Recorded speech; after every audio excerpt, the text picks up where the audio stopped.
So,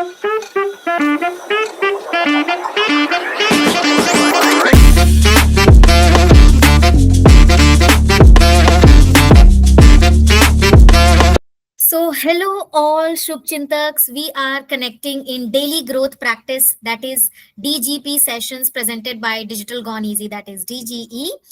And we are connecting around 9:13 a.m. Okay, so आज का interesting topic है how to do journaling. So, कैसे journal करना है वो मैं बताती हूँ. फिलहाल क्या जर्नल करना है, अरे मतलब मैं लिखूं क्या, सबसे बड़ी समस्या है लिखूं क्या. तो मैं आपको लाइन ऑफ थॉट्स दे रही हूँ कि क्या जर्नलिंग करना चाहिए. ठीक है, बाय द वे पहले मैं शीट्स पे जर्नल करती थी, लेकिन अब मैं वापस गूगल डॉक्स पे आ गई हूँ, क्योंकि दिन भर शीट्स देखना it's becoming not feasible for me. Okay, so देखो यहाँ पर मैंने क्या लिखा है.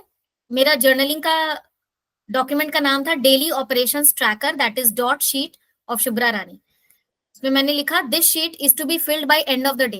देखो, दो टाइम जर्नलिंग किया जा सकता है. या तो रात में आप when you are going to bed उस टाइम जर्नल करो, पूरे दिन भर की गतिविधियां, क्रियाकलाप, या मॉर्निंग में जर्नल करो before 9 AM 10 AM. And please 12 बजे अपने दिन, पिछले दिन की बातें लिखना जर्नलिंग नहीं है. It's not journaling. ठीक है, so there is a time, specific time when you should be training your mind to do the journaling. Okay, हमारी जर्नल का क्या मकसद होना चाहिए आपको पता है ना. इस सेशन का क्या नाम है, डेली ग्रोथ प्रैक्टिस. तो हम लोग ग्रोथ ओरिएंटेड बातें करेंगे. तो गोल क्या है, think like you are already 3 levels higher. अगर आज तुम्हारी सैलरी 20 के है, तो 3 लेवल्स हायर क्या होगी सैलरी. लेट्स सपोज तुमने अपने लिए 3 लेवल्स हायर मान के चला कि 1.5 लाख. तो ऐसा बिहेव करो, ऐसा सोचो, ऐसा फेक करो कि yes you are already earning 1.5 lakh. Okay, like that. And this is a concept called भाग, जो कि हमने अपने मेंटोर से सीखा है. BHAG. वैसे जिंदगी में भाग, अगर जो हिंदी वर्ड होता है ना भाग, उसका दो मतलब होता है. ठीक है, एक होता है भाग मतलब भाग लेना, मतलब रन अवे, और एक होता है भाग लेना मतलब पार्टिसिपेट. तो जिंदगी में यही मोटो है, या तो भाग लो या तो भाग लो. समझ में आया? Either run or participate. तो हमें पार्टिसिपेट करना है जो भी चीजें चल रही हैं हमारी लाइफ में. And journaling is one of the best method to do this.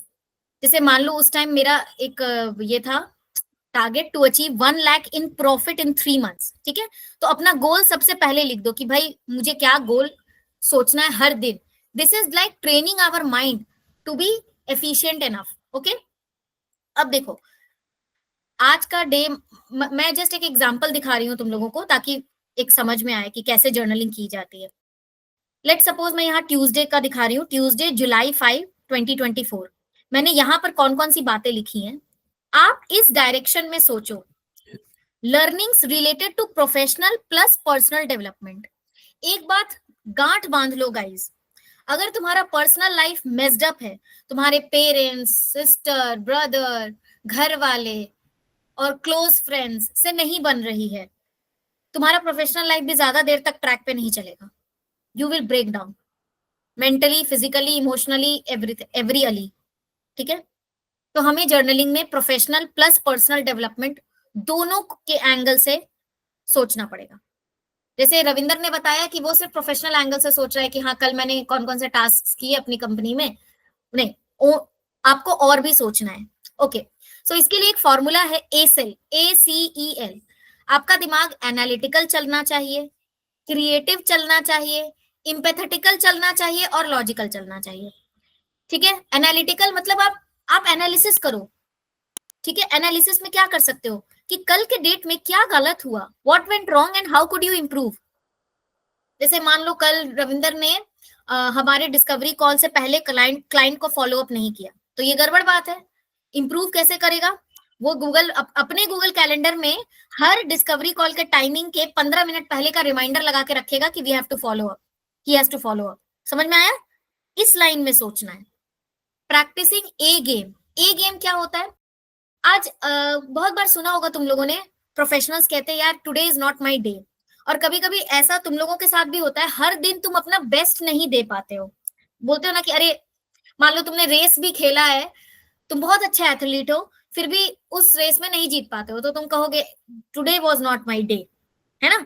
तो हमें प्रैक्टिस करना है कि हर दिन हमारा दिन हो, मतलब हमें हर दिन ए गेम को अचीव करना है कि शुभ्रा का बेस्ट पोटेंशियल 100% पोटेंशियल पे वो खेले हर दिन। This helps you to track whether you play at 100% of your potential, ठीक है। तो इस लाइन ऑफ डायरेक्शन में सोचना है, एनालिसिस करना है, क्रिएटिव बातें सोचनी है कि कल तुमने क्या क्रिएटिव किया।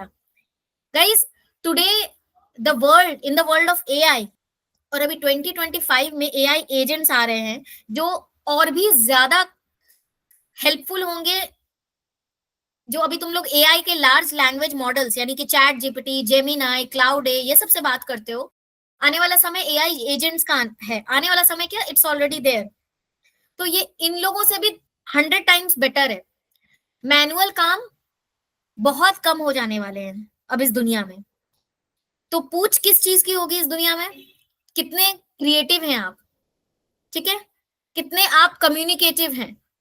ह्यूमन एलिमेंट ज्यादा मायने रखेगा, क्योंकि आखिर एआई एआई ही रहेगा, उसके अंदर फुल्ली इमोशंस नहीं आ सकते हमारी तरफ, ठीक है। इम्पैथेटिकल, आपने कल एक एन एक्ट ऑफ एम्पैथी की, जैसे हमारे ग्रुप का एक मिशन है हेल्पफुल एटीट्यूड रखना हमेशा। कोई हेल्प मांग ले तो उसको मना नहीं करना है, तो ये एन एक्ट ऑफ एम्पैथी है, काइंडनेस है, राइट। नॉर्मली तुम बाहर जाओगे एंड इट हैपेंस, मैं अपना शेयर कर रही हूँ, कोई किसी को नहीं हेल्प करता है इस दुनिया में। ये दुनिया बहुत जालिम है, बहुत जालिम, and nobody cares to help you without money. In fact स्थिति ये खराब हो चुकी है कि पैसे लेकर भी लोग हेल्प नहीं करना चाहते हैं, क्योंकि वो अपना टाइम बर्बाद नहीं करना चाहते तुम्हारे साथ, ठीक है। वो सोचते हैं मैं इस पोजीशन पे हूं और ये इस पोजीशन पे हैं, इससे अच्छा मैं अपना 1 घंटा इस पोजीशन से उस पोजीशन हासिल करने में डालूं, क्यों मैं यहाँ पर मतलब इसके साथ टाइम वेस्ट करूं और इसके करियर में हेल्प करूं। इससे अच्छा मैं अपना करियर 10 गुना ऊपर बढ़ाऊंगा, राइट। तो लोग पैसे देकर भी हेल्प नहीं करते आज के डेट में। तो एन एक्ट ऑफ एम्पैथी हमेशा रखना है। This is what makes you human.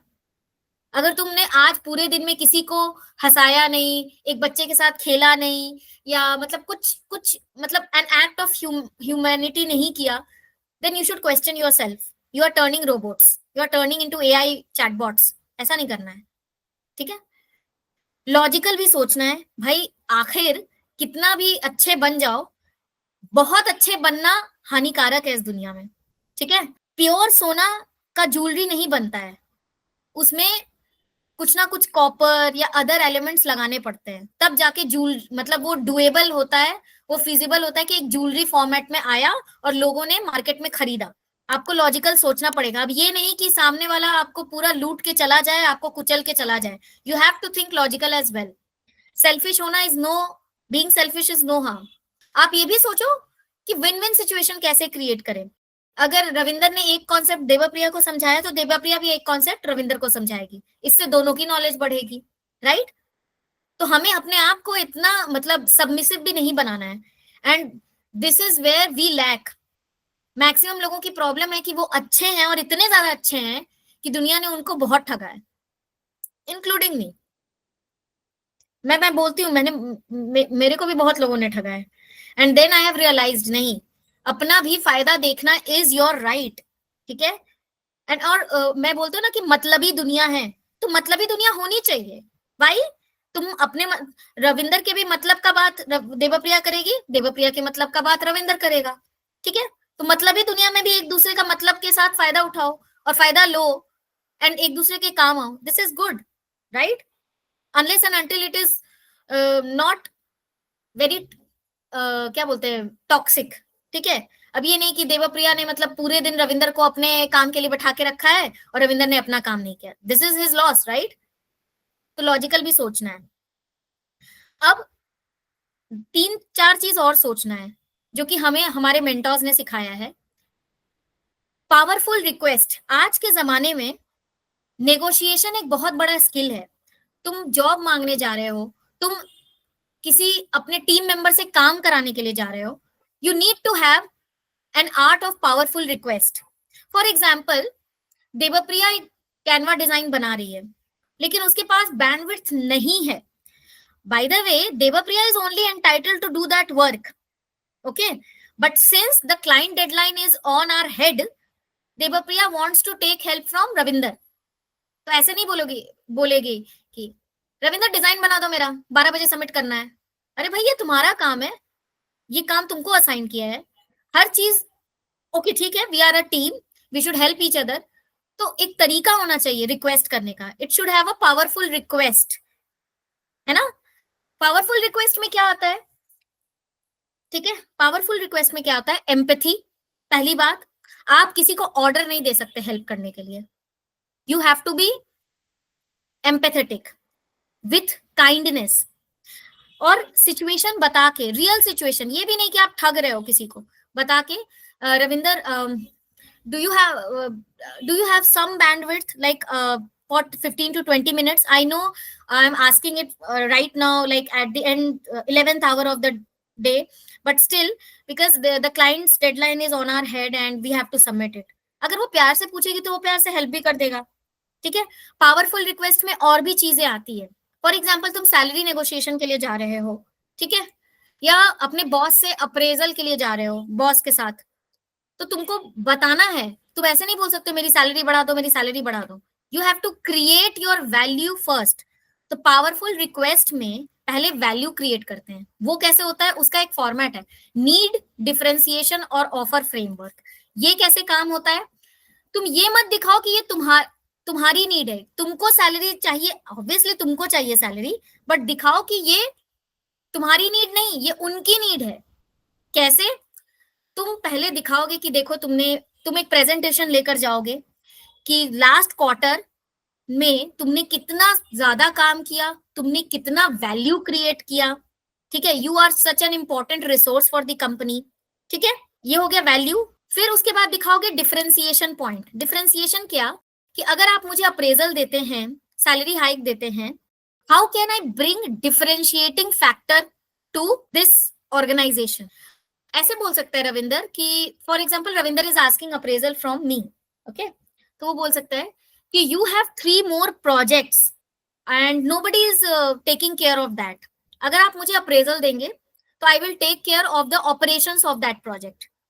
तो इसने कुछ एक्स्ट्रा दिया मुझे एक रीजन इसको कंसिडर करने का, राइट. और एक offer, irresistible offer. Irresistible offer क्या, कि जैसे मैंने अभी बताया, डिफरेंशिएटिंग फैक्टर तो आ गया कि मैं एक्स्ट्रा काम भी कर सकता हूं क्योंकि मैं मल्टीटास्कर हूं. ऑफर क्या है, कि मैं 3 प्रोजेक्ट्स का ऑपरेशंस भी संभालूंगा. तो इस तरह से फ्रेमवर्क यूज करते हैं, नीड, डिफरेंशिएशन, ऑफर. हर सिचुएशन में अगर आपको अपनी मेड से भी काम करवाना है ना, तो आपको ये पावरफुल रिक्वेस्ट करना पड़ता है. अगले के साथ ना सिंपैथेटिक रहो, एम्पैथेटिक रहो, सिंपैथी दिखाओ. हमारे क्लाइंट्स कितने बार भड़कते हैं, गुस्सा करते हैं, कभी कभी ना अनाप शनाप भी बोल देते हैं, बट डोंट जस्ट रिएक्ट. और हम लोगों की आदत क्या है ना, हम मतलब आई am not targeting anyone, but हमारे ह्यूमन टेंडेंसी क्या है कि अगला जब चढ़ता है ना तो हम लोग डबल चढ़ने की कोशिश करते हैं. हम लोग ये नहीं सोचते कि वो भी कोई सिचुएशन झेल रहा होगा, कुछ लड़ाई लड़ रहा होगा अपनी. लेट्स बी सिंपैथेटिक, एम्पैथेटिक, कि भाई ठीक है, अगर आप चिल्ला रहे हो, don't worry, let's calm down. आपके भी कुछ, जैसे बोलते हैं ना, आपकी भी जय हो जाए, हमारी भी जय हो जाए, वो वाला सिचुएशन करना है. Let's always create win win situation for both the parties. इसी को कहते हैं powerful request. And trust me guys, जिंदगी में हर चीज में पावरफुल रिक्वेस्ट काम आएगी. तुम्हें शादी के नेगोशिएशन में जाना है से लेकर मेड से काम कराना है, हर चीज में. And it is a practice. मेरे बहुत सारे फ्रेंड्स हैं जो अच्छे अच्छे एमएनसीज में काम कर रहे हैं. ट्रस्ट मी, उनके टीम मेंबर्स में ने लिखा है कि he is a bad manager. और जब मैं अपने दोस्त से पूछती हूँ कि भाई तुम्हारे टीम मेंबर्स ने बैड मैनेजर का टैग लगा दिया तुम पे, बोले ना देखो, मैं खुद बहुत अच्छा काम कर सकता हूँ, I am the best individual contributor in the organisation, but मैं अपनी टीम से काम नहीं करवा सकता. मुझे गुस्सा आता है कि यार टीम गधी है, उसको इतना भी नहीं आता, और मैं क्या कर रहा हूँ, मैं उन लोगों को फिर काम करने नहीं देता हूँ, और मैं मैं अपने से ही सारा काम करने लगता हूँ, अपना भी काम, टीम का भी काम। और टीम को मैं सुनाता भी हूँ कि तुम लोग गधे हो, तुम लोग डैश हो डैश हो डैश हो, डैश डैश डैश डैश में जितना गाली सोच सकते हो वो सोच लेना। लोग पढ़ती है गाली, लेट्स बी रियल। तो टीम ने उसको रिमार्क्स खराब दिया एज अ बॉस। तो आप ये नहीं बोल सकते कि अरे यार मेरे को नहीं आता टीम से कैसे काम करवाए, मेरे को नहीं आता कलीग से कैसे हेल्प मांगे। You need to learn this, you need to learn this art of powerful request. Then gratitude. आज के लोगों में क्यों क्यों चीजें नहीं, सिंपैथी एम्पैथी नहीं हो पा रही है, because they are not grateful to people. अगर आज मैं फ्री सेशंस ले रही हूँ, ट्रस्ट में मुझे पीठ पीछे भी बहुत सुनने को मिला है, शुभ्रा ऐसी, शुभ्रा वैसी, शुभ्रा फ्री में काम करा लेती है, शुभ्रा ये शुभ्रा वो। किसी ने ये तो नहीं कहा कि शुभ्रा डेली, यार हम लोग ने कितने बार मिस किया है मॉर्निंग सेशंस, लेकिन शुभ्रा ने कभी मिस नहीं किया मॉर्निंग सेशन। वो तो नहीं बोला, किसी ने थैंक यू तो नहीं बोला। और ये सब बुलशिट है जो बोलते हैं ना, दोस्ती में no sorry no thank you. दोस्ती क्या, you should be a person where you should bloody say thank you and sorry when it is meant to be. You should thank. हमेशा जर्नलिंग में एक ना एक पर्सन को थैंक करो, चाहे वो तुम्हारी मेड ही क्यों ना हो, तो तुमको जर्नलिंग में किसी ना किसी को थैंक यू भी लिखना है, थैंक यू नोट भी लिखना है। Whom do you want to thank today? Have you thanked anyone in person? उसके बाद हम लोग क्या सोचते हैं, क्या करना है, उसके बाद ये ट्रैकर में क्या लिखना है जर्नलिंग में, ठीक है। Mirror exercise. मिरर एक्सरसाइज क्या होता है, आप रोज आईने के सामने जाकर क्रूसिबल स्टेटमेंट बोलिए। क्रूसिबल स्टेटमेंट क्या होता है वो मैं आपको एक छोटा सा एग्जांपल देकर समझाती हूँ। हम लोग अपने आप को क्या मान रहे हैं, unluckiest person, saddest person, poorest person, ugliest person. ये हमारे अंदर की आवाज कह रही है, अरे यार तुम गधे हो, नालायक हो। तो हमें क्या करना है, मिरर एक्सरसाइज में जो भी तुम अपने बारे में सोचते हो वो अंदर की वॉइस लिखो। जैसे अगर मैं लिख रही हूँ, you are the unluckiest, saddest, poorest and ugliest person without talent, तो तुम्हें मिरर के सामने जाना है, पहले ये अपना खराब स्टेटमेंट बताना है, बोलना है, you are the unluckiest, saddest, poorest, ugliest person without talent. फिर उसके बाद थोड़ा हंसना है, बोले क्या मजाक है, जैसे बोलते ना क्या मजाक है, हाँ छोड़ो। फिर बोलना है, अरे you are the luckiest, you are the happiest, you are the wealthiest and a lovable multi talented person. तुम कहाँ हो, तुम खुद अपना शक्ति नहीं जानते हो। उसके बाद नेक्स्ट स्टेटमेंट क्या है, नेक्स्ट जर्नलिंग, कि आपको अपना जो भी आप चीजें काम कर रहे हो ना, रिसोर्स डंप फाइल, आप कोई भी गूगल डॉक्स पे काम कर रहे हो, कल कंपनी में जो जो चीजें काम की उसको भी आप यहाँ लगा सकते हो। टास्क फॉर नेक्स्ट डे, आप कल के लिए अपना टास्क लिख सकते हो। जैसे यहाँ पर मैंने 6 टास्क लिखा था अपने लिए, और जो भी टास्क होते गया है उसको क्रॉस कर सकते हो, ठीक है। जैसे मैंने लिखा है यहाँ पर, Mahantesh resume portfolio, sit with Piyush to discuss index fund, सही है, क्लाइंट वर्क। और how do you plan to cover up if you did not complete 3 priority task. एक रूल ऑफ 3 मानती हूं मैं, पूरे दिन में एक चीज हमेशा याद रखना, हम लोग है ना बहुत करने के चक्कर में कुछ नहीं कर पाते हैं। अपने पूरे दिन का 3 प्रायोरिटी टास्क सेट करो और अपने आप से प्रॉमिस करो कि ये काम तो करना ही करना है, और नहीं करने पर अपने लिए खुद सजा तय करो। How will you cover up if you did not complete 3 priority task. तो मैं ना टीवी शोज बहुत देखती हूँ, I love to watch OTT shows and all. तो मैंने बोला कि अगर मैं ये 3 प्रायोरिटी टास्क नहीं करूंगी तो I am not going to see TV shows for 1 week. Aradhana लिखेगी कि भाई मुझे गोलगप्पे पसंद है, मैं 1 महीने तक गोलगप्पे नहीं खाऊंगी। तुम्हारी फेवरेट चीज तुमको त्यागनी पड़ेगी, वो तुमको लिखना पड़ेगा जर्नलिंग में, कि if I don't complete this 3 task I will not eat golgappa for 1 month, ठीक है, या जो भी आपका टास्क है। सो इन सारे लाइंस पे जर्नलिंग करते हैं, एंड ट्रस्ट मी, तुम लोग बोलोगे यार ये शुभ्रा तुमने जो टास्क बता दिया है ना, इसको करने में आधा घंटा लगेगा, बट हियर मी गाइस, अगर तुमने ये आधा घंटा स्पेंड नहीं किया ना, तुम लाइफ में बहुत पीछे जाओगे। वाई? क्योंकि सेम गलती लाइफ में बार बार करोगे, बार बार एक ही गलती होगी। बहुत यार, मैं ना सबसे बड़ा सी हूं, मेरे माथे पे सी लिखा है क्या, सेम गलती कर रहा हूं यार, लोगों ने मुझे मेरा काटा है और मैं फिर से कटवा रहा हूं, क्योंकि तुमने जर्नलिंग नहीं किया, तुमने कभी इंट्रोस्पेक्शन नहीं किया, आत्ममंथन ही नहीं किया। अगर आत्ममंथन करके जर्नलिंग करके रखते ना, तो you have been mindful not to get into the same trap ever and ever again. Got it everybody? तो ऐसे करते हैं जर्नलिंग, ठीक है। मैं छोटा सा एक एग्जांपल दिखा दे रही हूँ कि मैंने अपनी जर्नलिंग कैसे की हुई है। ये देख रहे हो, मेरा चैट जीपीटी का चैट दिख रहा होगा तुम लोगों को, ठीक है। ओके, सो पहले ना जो बातें कल हुई है ना, पटापट पटापट लिखते चले जाओ। जैसे मैंने कल लिखा था कि communication, creativity, common sense, critical analysis, bent of the mind are very important factors for me taking the team members far more than technical skills. जो बातें लिख रहे हो और चैट जीपीटी को रोल टास्क फॉर्मेट में दे दो कि देखो रोल क्या है, you are my personal assistant, okay. Task, these are my scribbles of the yesterday's tasks and thoughts and processes and experiences. Format, make it the best journal possible with heads, pointers and action items for me. वो दे देगा, ठीक है। मगर पहले बातें तुमको खुद लिखनी पड़ेगी। रोल टास्क फॉर्मेट फ्रेमवर्क, जो हमारा फेवरेट फ्रेमवर्क है चैट जीपीटी से बात करने का, वही यूज करना है और अपनी जर्नलिंग करनी है।